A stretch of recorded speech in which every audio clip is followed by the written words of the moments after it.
Hola, com esteu? Ja sé que esteu un poquet avorrits a casa. Aleshores he pensat, què puc fer? Doncs mira, vaig a contar-vos un conte.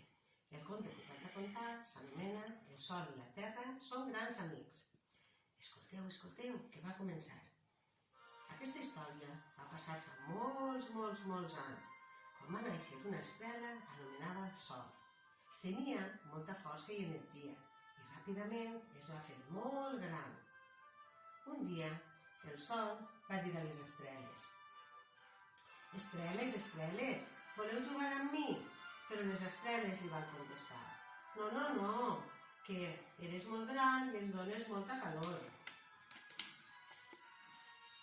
El Sol, molt trist, va preguntar a la Lluna: Lluna, tu vols jugar amb mi?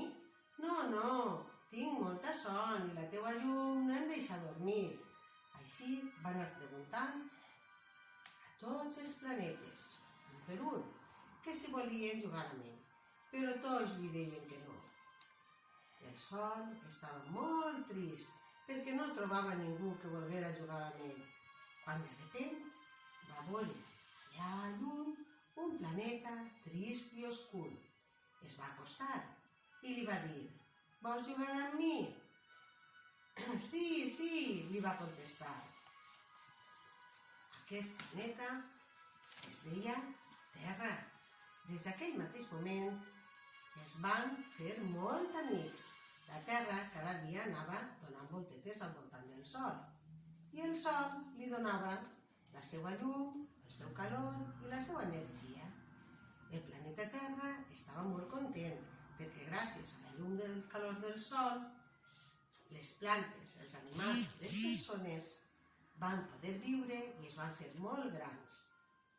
I a partir d'aquest dia, la Terra era un planeta molt content perquè estava ple de vida.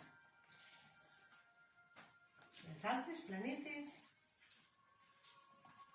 al veure els dos tan contents, també van voler jugar. I a partir d'aquest moment, el Sol és l'estrela més gran i feliç de la galàxia. Ja té un munt d'amics que volen jugar amb ell i el necessiten. I conte contat, aquest conte s'ha acabat. Vos ha agradat? Ara sabeu què podeu fer? Doncs podeu fer un dibuix ben bonic del conte que us he contat. Adeu, fins un altre ratet.